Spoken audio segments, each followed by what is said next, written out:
What's your relationship like with Nancy Pelosi? Tell me how that works. What are the dynamics of it?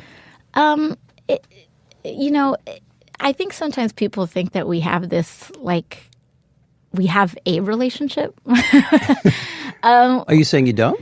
Not particularly, not one that's, I think, distinguished from anyone else. Like, if there's a legislative need,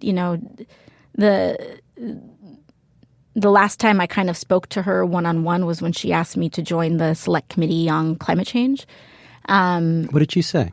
I said no. Why?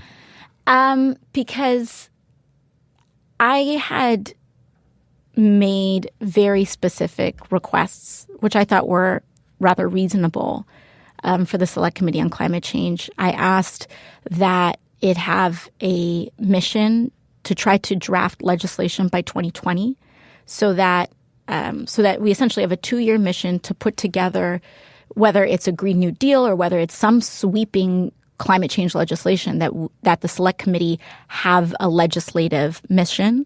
I asked for it to have subpoena power, which most committees do. The last Select Committee had subpoena power, but now this one doesn't.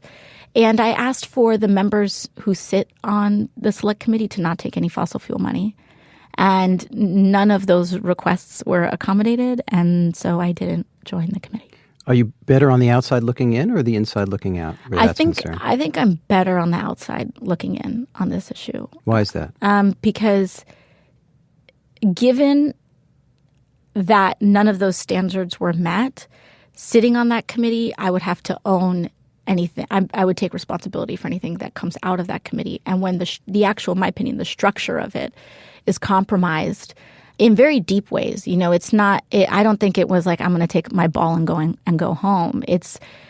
We have a Select Committee whose mission I was uncertain on, whose members take fossil fuel money. It's beyond just a mere disagreement. I think there's a structural problem with it, and so and there's plenty of other caucuses as well that work on climate issues.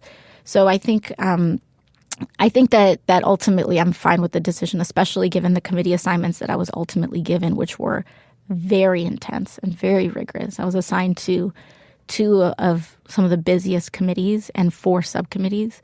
So my hands are full. And sometimes I wonder if they're trying to keep me busy. Well, how did Pelosi react when you turned her down on being on that? She was fine with it. She said, okay. Did you think you were being one way or another? Was she annoyed? I don't think so. She doesn't do annoyance.